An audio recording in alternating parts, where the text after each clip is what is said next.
السلام علیکم ورحمۃ اللہ وبرکاتہ۔ الحمد للہ رب العالمین حمد الشاکرین والصلاة والسلام علی خیر البریۃ محمد وعلی آلہ الطیبین الطاہرین۔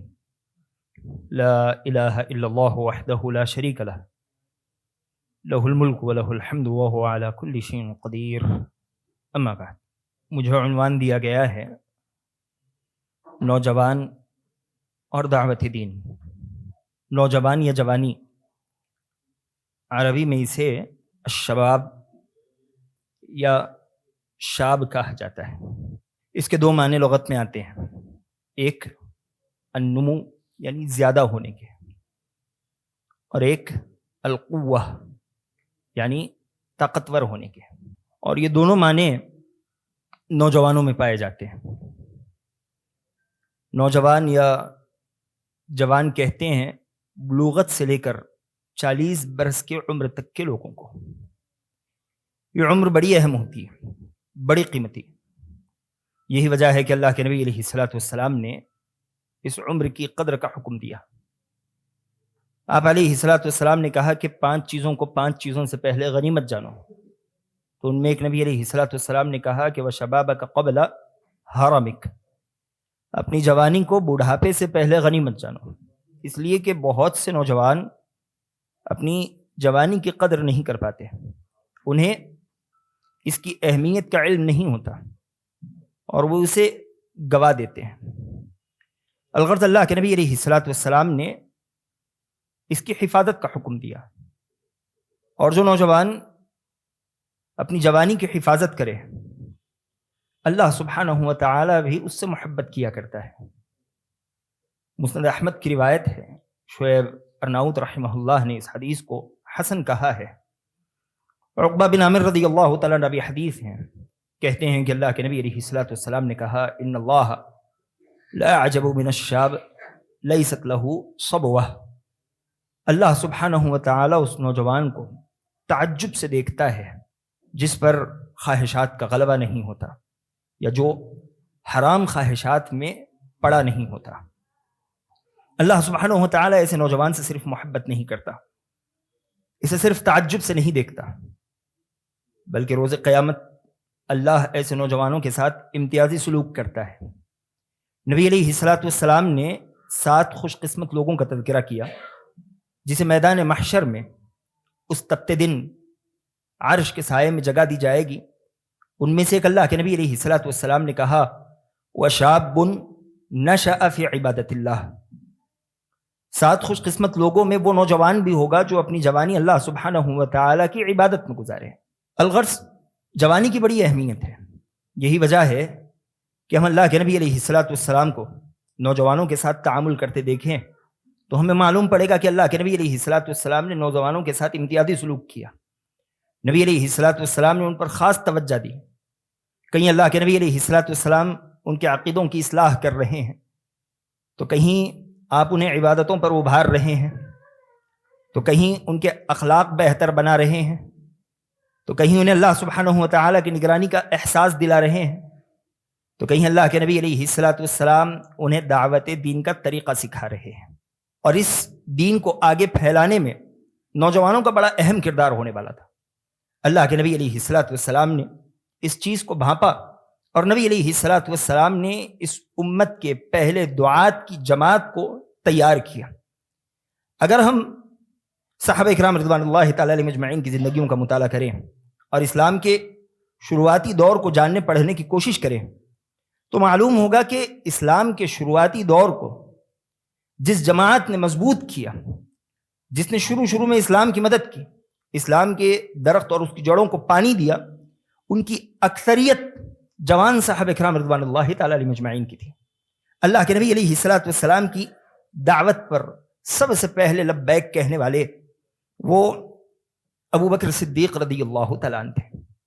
جب آپ نے اسلام قبول کیا تو اس وقت لگ بھگ آپ کی عمر 36 برس یا 37 برس کی تھی۔ آپ نے اسلام قبول کیا، آپ نے اللہ کے نبی علیہ الصلوۃ والسلام کی اس مشن کو آگے بڑھایا۔ بہت ہی کم وقت میں ابو بکر صدیق رضی اللہ تعالیٰ عنہ کی دعوت پر لبیک کہتے ہوئے مسلمان ہونے والوں میں عثمان بن عفان رضی اللہ تعالیٰ عنہ، زبیر بن عوام رضی اللہ عنہ، طلحہ بن عبید اللہ، عبد الرحمن بن عوف، سعید بن زید، بعض روایتوں کے مطابق ابو عبیدہ بن جراح رضوان اللہ علیہ مجمعین تھے۔ 10 عشرہ مبشرہ جسے اللہ کے نبی علیہ الصلوۃ والسلام نے اسی زمین پر جنت کی بشارت دی، ان میں سے 6 یا 7 نے ابو بکر صدیق رضی اللہ تعالیٰ عنہ کے دست پر اسلام قبول کیا۔ یہ نوجوان صحابی کا دعوت دین میں کردار ہے۔ ایسے ہی اگر ہم اور دیکھیں، علی بن ابی طالب رضی اللہ تعالیٰ عنہ، طلحہ بن عبید اللہ، زبیر بن عوام، ارقم بن ابی ارقم، یہ مسلمان ہوئے تو ان کی عمر 10 یا 12 برس کے درمیان کی تھی۔ جعفر طیار، سعید بن زید، مصعب بن عمیر، عبداللہ بن مسعود، سعد بن ابی وقاص رضوان اللہ علیہ مجمعین، یہ مسلمان ہوئے تو ان کی عمر 19 یا 20 برس کے لگ بھگ تھی۔ یہ سارے نوجوان صحابہ کے نام آپ کے سامنے نہیں رکھے گئے، بلکہ نوجوان صحابہ کرام رضوان اللہ تعالی علیہ مجمعین سے چند ستاروں کا تذکرہ آپ کے سامنے کیا گیا۔ ایک طویل نوجوان صحابہ کرام رضوان اللہ علیہ مجمعین کی فہرست ان کے پیچھے ہے، جنہوں نے اسلام کے شروعاتی دور میں اسلام کی جڑوں کو پانی دیا، دعوت دین کے فرائض انجام دیے، اور وہی ان صحابہ کا احسان ہے کہ آج بفضلہ تعالی یہ دین اس شکل میں ہم تک پہنچا ہوا ہے۔ اور یاد رکھیں، انبیاء علیہم الصلاۃ والسلام نے بھی جوانی ہی کی عمر میں دعوتی کوششیں شروع کر دی تھی۔ اللہ سبحانہ و تعالی نے ابراہیم علیہ السلام کا تذکرہ کیا۔ قوم ابراہیم علیہ السلام کا ذکر کرتے ہوئے کہہ رہی تھی، سمعنا فتن یذکرہم یقال لہ ابراہیم، ہم نے ایک نوجوان کو دیکھا، ہم نے ایک نوجوان کو سنا، وہ ان بتوں کا تذکرہ کر رہا تھا، اس نوجوان کو ابراہیم کہا جاتا ہے۔ اس آیت کی تفسیر میں امام ابن عباس رضی اللہ تعالیٰ عنہ نے یہ کہا ہے کہ ما بعث اللہ نبیا الا وهو شاب، اللہ سبحانہ و تعالیٰ نے جتنے انبیاء علیہم الصلاۃ والسلام بھیجے وہ سارے کے سارے جوان تھے۔ اللہ سبحانہ و تعالیٰ نے بھری جوانی میں انہیں مبعوث کیا، اس لیے کہ جوانی یہ بڑی اہم ہوتی ہے، جذبے سے بھری، طاقت سے بھری، کچھ کر گزرنے کا جنون، حالات سے لڑ جانے کی ہمت، یہ نوجوانوں کی پہچان ہے۔ لفظ جوانی آپ سنتے ہیں تو یہ تمام معنی آپ کے ذہن و دماغ میں گردش کرنے لگتے ہیں۔ جوان یعنی طاقت کا نام ہے، نوجوان یعنی جذبے کا نام ہے۔ اگر اس جذبے کو صحیح رخ دیا جائے تو یہی نوجوان نسلوں کو بدل سکتے ہیں، امت کو زوال سے عروج تک پہنچا سکتے ہیں، اور یہی کیا صحابہ کرام رضوان اللہ تعالی علیہ مجمعین نے۔ اب ہم بات کریں گے کہ ایک نوجوان کو کیسا داعی ہونا چاہیے، ایک نوجوان دعوت کا کام کیسے کرے۔ تو یاد رکھے، آج میں اور آپ دعوت کا کام ویسے ہی کریں گے جیسے اللہ کے نبی علیہ الصلوۃ والسلام اور صحابہ کرام رضوان اللہ تعالی علیہ مجمعین نے کیا تھا۔ امام مالک رحمہ اللہ علیہ نے کہا تھا، لن يصلح آخر هذه الامة الا ما اصلح اولها۔ امام مالک رحمہ اللہ علیہ نے کہا تھا کہ اس امت کے اخیر وقت کے لوگوں کی اصلاح بھی ویسے ہی ہو سکتی ہے جیسے اس امت کے پہلے وقت کے لوگوں کی اصلاح ہوئی۔ طریقہ وہی ہوگا جو اللہ کے نبی علیہ الصلوۃ والسلام اور صحابہ کرام رضوان اللہ تعالی علیہ مجمعین کا طریقہ کار رہا ہے۔ کیا طریقہ تھا؟ تو سب سے پہلے ایک نوجوان داعی اپنے مقصد کو پہچانے، بحیثیت داعی، بحیثیت مسلمان، میرا اور آپ کا مقصد کیا ہے؟ ہمارا مقصد سیدھا ہے، اللہ سبحانہ و تعالی کی عبادت کرنا، لوگوں تک اللہ کے اس دین کو پہنچانا۔ جیسے کہ ربیع بن عامر نے رستم کے سامنے کہا تھا، جئنا لنخرج العباد من عبادت العباد الى عبادت رب العباد، ہم عرب چھوڑ کر تم تک آئے ہیں، مقصد کیا ہے؟ مقصد ایک ہی ہے، بندوں کی بندگی سے نکال کر اللہ سبحانہ و تعالی کی بندگی پر لگانا۔ یہ میرا اور آپ کا مقصد ہے۔ شخصیت کی طرف دعوت دینا، جماعتوں کی طرف دعوت دینا، یہ ہمارا مقصد نہیں ہے۔ ہمارا مقصد ہے کہ اللہ کے بندوں کو اللہ کی بندگی پر لگانا۔ یاد رکھیں، اس مقصد کے لیے علم بے حد ضروری ہے، بغیر علم کے یہ کام کبھی نہیں ہو سکتا۔ علم کے بغیر دعوتی میدان میں اترنا اصلاح سے زیادہ فساد برپا کرنے والا عمل ہے۔ بغیر علم کے دعوتی میدان میں کود پڑنا آگ میں کود پڑنے کے مترادف ہے۔ امام ابن باز رحمہ اللہ علیہ نے کہا تھا الداعی الجاہل ينفر عن الدین ويحل الحرام ويحرم الحلال ويدعو الى ما لا يجوز۔ ایک ایسا داعی جو علم نہیں رکھتا، اگر وہ میدان دعوت میں کود پڑے، لوگوں کو دعوت دینے لگے، تو اس کا نقصان یہ ہوگا کہ وہ لوگوں کو دین کی طرف بلانے تو لگے گا، لیکن لوگ دین سے بھاگنے لگیں گے۔ حلال کو حرام بتائے گا، حرام کو حلال بتائے گا، اور لوگوں کو اس چیز کی طرف دعوت دے گا جو جائز ہی نہیں ہے۔ اللہ سبحانہ و تعالی نے قرآن میں ذکر کیا کہ قل هذه سبیلی ادعو الی اللہ علی بصیرۃ انا ومن اتبعنی۔ اے اللہ کے نبی علیہ الصلوۃ والسلام، آپ لوگوں سے کہیے یہ وہ راستہ ہے جس کی طرف میں لوگوں کو بلاتا ہوں۔ کیسے؟ علی بصیرۃ، علم کی روشنی میں بھی اور میرے پیروکار بھی۔ سب کا طریقہ ہے کہ علم سیکھیں، علم کی روشنی میں لوگوں کو دین کی دعوت دے۔ بغیر علم کے اگر آدمی کام کرنے لگ جائے اس کے بڑے نقصان ہوتے ہیں۔ 99 قتل والے آدمی کی روایت آپ نے 12 سن رکھی ہوگی۔ ایک آدمی جس نے 99 قتل کر دیے، توبہ کرنا چاہتا تھا، لوگوں نے ایک عابد کی طرف اس کی رہنمائی کی، علم نہیں تھا، اس نے خود کی جان ختم کر لی، سامنے والے کے گلے میں ایک قتل کا اضافہ کر دیا۔ اس کے بالمقابل اس نے ایک عالم سے سوال کیا، عالم نے خود کی جان کی حفاظت کی، علم کی روشنی میں اسے جنت تک پہنچا دیا، اور ثواب میں یہ بھی برابر کا حصے دار ہو گیا۔ اللہ کے نبی علیہ الصلوۃ والسلام نے کہا کہ جو آدمی کسی کو خیر کی راہ دکھائے، عمل کرنے والے کو جتنا ثواب ملتا ہے، راہ دکھانے والے کو بھی اتنا ہی ثواب ملتا ہے۔ عمل کرنے والے کے ثواب سے کوئی کمی بھی اللہ سبحانہ و تعالی نہیں کرتا۔ علم کی روشنی میں جو کام ہوگا وہ کارگر ہوگا، ثمر آور ہوگا۔ بغیر علم کے اگر کام کیا جائے تو فائدہ کم، نقصان زیادہ ہوگا۔ ہم ایسے بہت سے دعات کو دیکھتے ہیں جو دعوت کا جذبہ لیے میدان میں آ جاتے ہیں، علم نہ ہونے کی وجہ سے وہ شدت پسندی کا شکار ہیں، قرآن و حدیث کے نصوص کی غلط تشریح کر رہے ہیں، وہ حلال کو حرام، حرام کو حلال بتا رہے ہیں، لوگوں کو دین سے جوڑنے کی بجائے دین سے متنفر کر رہے ہیں، علماء سے کاٹ رہے ہیں۔ لہذا ضروری ہے کہ جو بھی داعی لوگوں کو دین کی طرف بلانا چاہتا ہے وہ علم سیکھے۔ اب ایک سوال یہ ہے کہ علم سیکھنے کی جب بات آئے تو ہم میں سے اکثر یہ سمجھتے ہیں کہ سفر باندھتے ہوئے 8 سال 9 سال 10 سال کے لیے مدرسہ چلے جانا پڑے گا۔ نہیں، آپ جتنی دعوت کرنا چاہتے ہو اتنا علم کم از کم سیکھو۔ آپ خود کو علماء سے جوڑو، صبح شام کے دروس میں بیٹھو، کوئی خاص کتاب دعوت سے متعلق پڑھو، دین کے بنیادی اصول پڑھو، ایسی چیزیں پڑھو جس میں آپ سامنے والے کو جو بتانا چاہتے ہو آپ خود مضبوط ہو جاؤ۔ بہت سے دفعہ بغیر علم کے لوگ دعوت کے لیے پہنچ جاتے ہیں، اپنی دعوت تو نہیں رکھ پاتے، سامنے والے سے متاثر ہو کر آ جاتے ہیں۔ تاریخ میں ایسی بہت سی مثالیں پڑی ہوئی ہیں کہ یہ بغیر علم کے دعوت کے لیے گئے تو تھے، لیکن خود ان تک اپنی دعوت پہنچانے کے بجائے یہ ان تک پہنچ گئے۔ ایسے ہی علم کے ساتھ ساتھ کردار کا بہتر ہونا بھی ضروری ہے۔ لوگ میری اور آپ کی بات سننے سے پہلے میرے اور آپ کی طرف دیکھتے ہیں، لوگ ہمارے کلام سے پہلے ہمارے کردار کو دیکھتے ہیں۔ وہ یہ دیکھتے ہیں کہ میرے اور آپ کے معاملات کیسے ہیں، وہ یہ دیکھتے ہیں کہ میرے اور آپ کے تعلقات کیسے ہیں، ہماری عادتیں کیسی ہیں، ہم لوگوں کے ساتھ کس زبان میں کس لہجے میں گفتگو کر رہے ہیں۔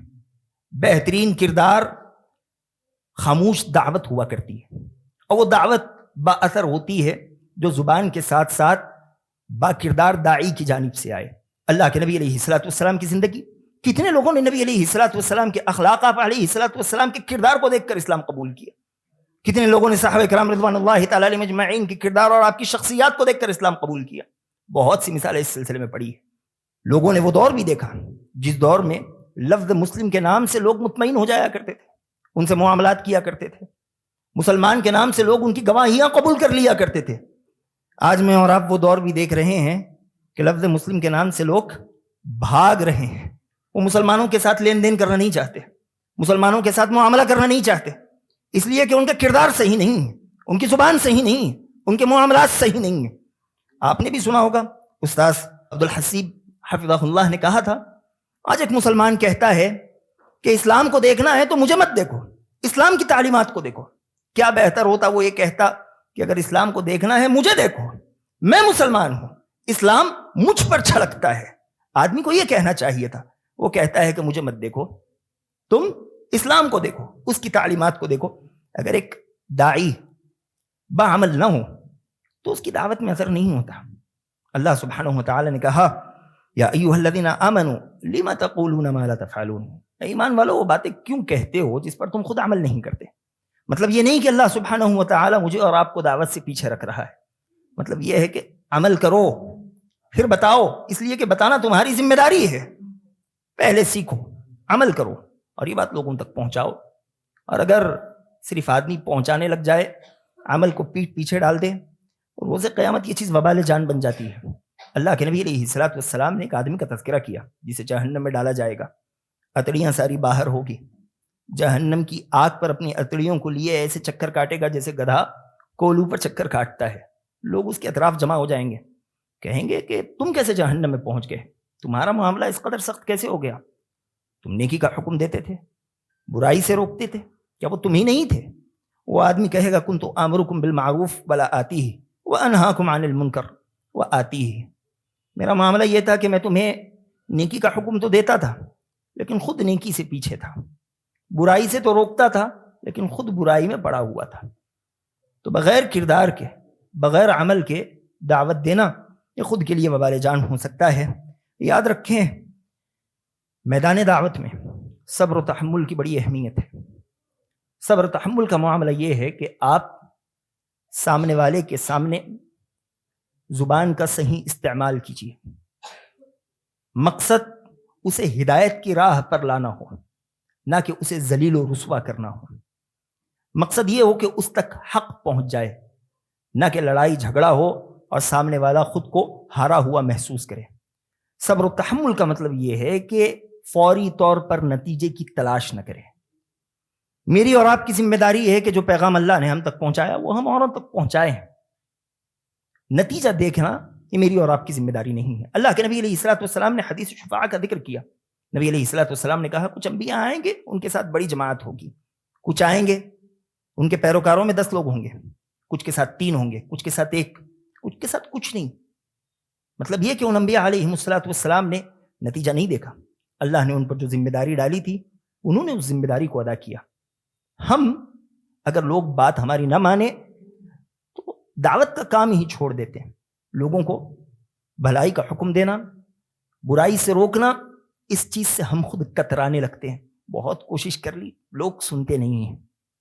وہ سنے نہ سنے یہ آپ کی ذمہ داری نہیں ہے. آپ کی ذمہ داری یہ ہے کہ آپ کے پاس جو بات ہے آپ سامنے والوں تک پہنچا دو، باقی معاملہ اللہ سبحانہ وتعالی کے حوالے کرو. نوح علیہ الصلوۃ والسلام نے 950 سال تک دعوتی کام کیا. نتیجہ کیا نکلا؟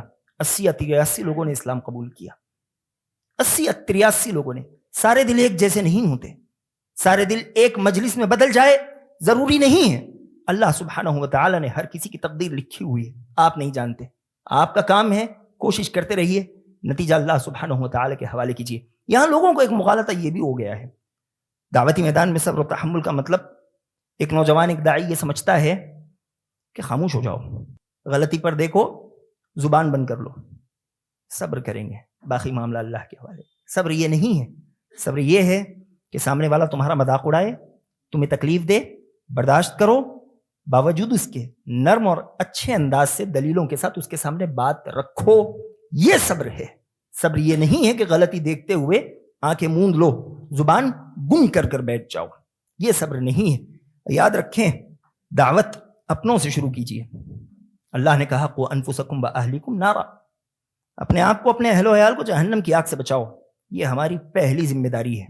آج دعوت کے نام پر نوجوان اپنا بستہ اٹھائے شہر شہر کے چکر کاٹتا ہے اور اس کے گھر والوں کا حال یہ ہے کہ وہ فجر کی نماز میں چادر اوڑے سو رہے ہوتے ہیں.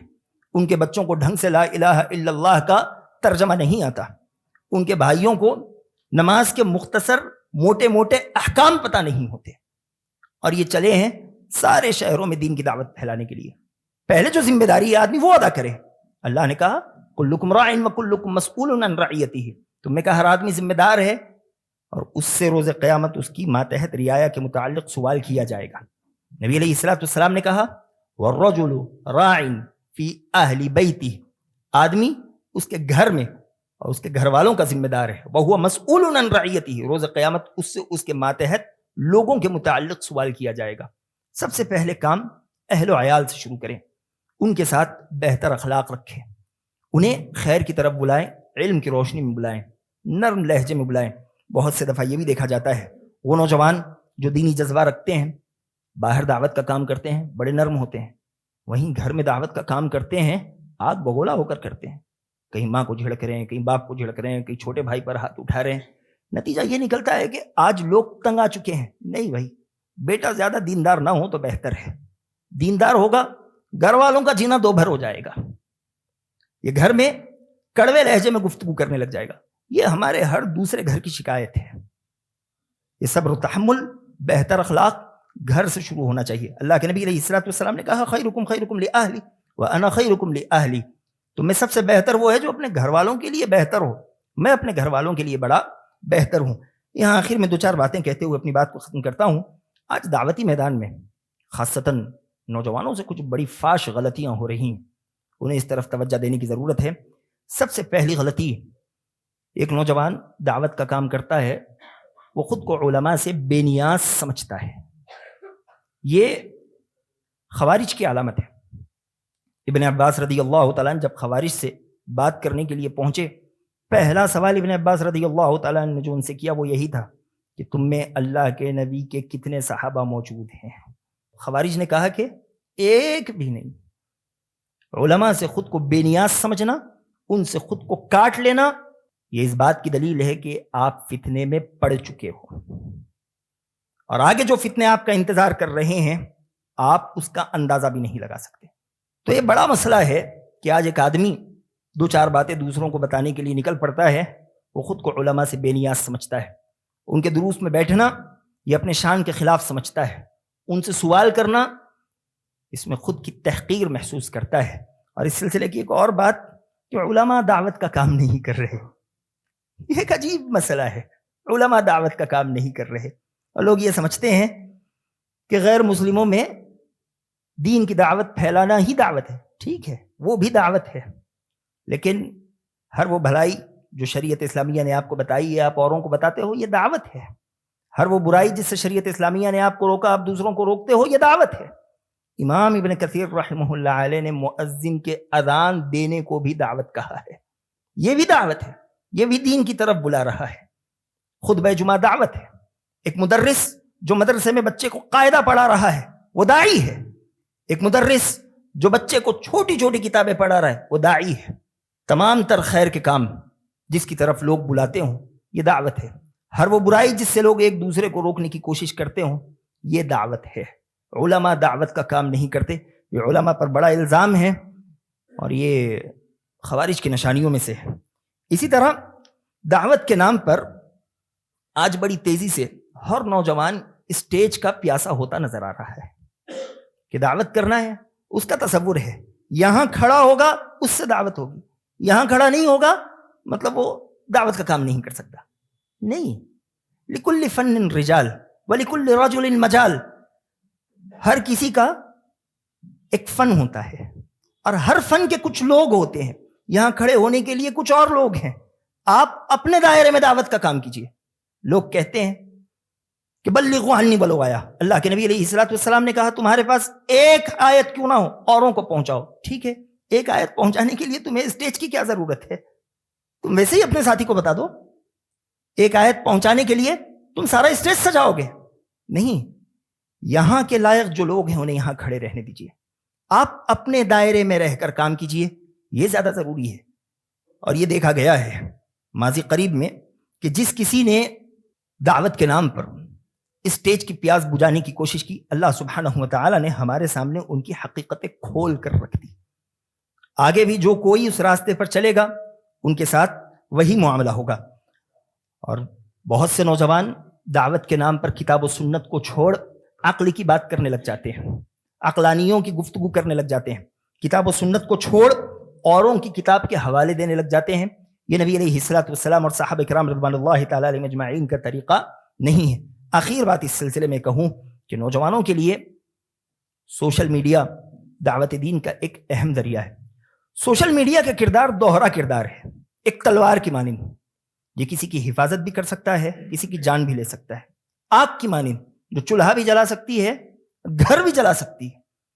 سوشل میڈیا نوجوان کے ہاتھ میں یہی کردار ادا کرتا ہے. آپ کا ایک پوسٹ قرآن و حدیث کی روشنی میں علماء کے سوال کے بعد ہو سکتا ہے کئی لوگوں تک خیر پہنچا دے, انہیں ہدایت کی راہ پر لے آئے. وہیں آپ کی ایک برائی ممکن ہے بہت سوں کو ان کی راہ سے بھٹکا دے. سوشل میڈیا کے بے شمار پلیٹ فارمز ہیں. آج نوجوان ہم سے زیادہ ان پلیٹ فارمز کو جانتا ہے. وہ ان پلیٹ فارمز کا استعمال کرے. خود سے کہہ کر ڈالنے کی ضرورت نہیں ہے. علماء کے 10 بیانات بھرے پڑے ہیں, آپ اسی کو فارورڈ کر دیجئے. یہ آپ کی دعوت بڑی ہے, اس میں آپ کردار ادا کر لے جائیں, یہی امت پر آپ کا ایک بڑا احسان ہو جائے گا. الغرض نوجوان اور دعوت دین سے متعلق کچھ یہ بکھری باتیں میں نے آپ کے سامنے رکھنے کی کوشش کی. باتیں کچھ اور بھی تھی لیکن وقت ختم ہو گیا. دعا ہے کہ الہ العالمین جو باتیں کہی گئی ہیں سمجھتے ہوئے اس پر عمل کرنے والا بنا. آمین. وآخر دعوانا الحمدللہ رب العالمین والسلام علیکم ورحمۃ اللہ وبرکاتہ.